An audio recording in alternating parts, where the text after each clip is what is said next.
साल 2023 में कब और कितनी बार लगेगा चांद को ग्रहण, महकमा मौसमियात ने ये भी बता दिया। साल 2023 का सूरज ग्रहण पाकिस्तान में नहीं देखा जा सकेगा। महकमा मौसमियात के मुताबिक इस साल 2 सूरज और 2 चांद ग्रहण होंगे। पहला सूरज ग्रहण 20 अप्रैल तो दूसरा 14 अक्टूबर को होगा, मगर दोनों ही पाकिस्तान में नहीं देखे जा सकेंगे, जबकि चांद ग्रहण दिखाई देंगे। साल 2023 में पहला चांद ग्रहण 5 और 6 मई को होगा, जो पाकिस्तान में देखा जा सकेगा, जिसका आगाज पाकिस्तानी वक्त के मुताबिक रात 8:14 पर होगा, जबकि 5 मई रात 10:23 पर चांद ग्रहण उरूज पर होगा। इख्तिताम 6 मई रात 12:32 पर होगा। दूसरे चांद ग्रहण का आगाज 28 अक्टूबर रात 11:02 पर होगा। चांद को मुकम्मल ग्रहण रात 1:14 पर लगेगा, जबकि इख्तिताम 29 अक्टूबर रात 3:26 पर होगा। जबकि महकमा मौसमियात के मुताबिक पहला सूरज ग्रहण, जो कि मगरबी ऑस्ट्रेलिया, जनूबी एशिया, ऑस्ट्रेलिया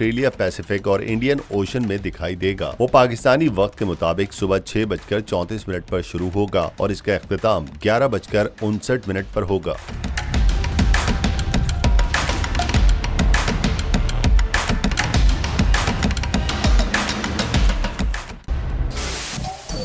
सबसे बड़े चैनल बोल न्यूज के एंकर मखदूम शहाबुद्दीन के प्रोग्राम अब बात होगी ने रेटिंग के तमाम रिकॉर्ड्स तोड़ दिए। मैं हूं मखदूम शहाबुद्दीन और आप देख रहे हैं अब बात होगी। 46% नाजरीन ने बोल न्यूज को देखा। सोशल मीडिया पर भी सबने ज्यादा देखा। सब्सक्राइब करें और बेल दबाएं ताकि कोई खबर रह न जाए।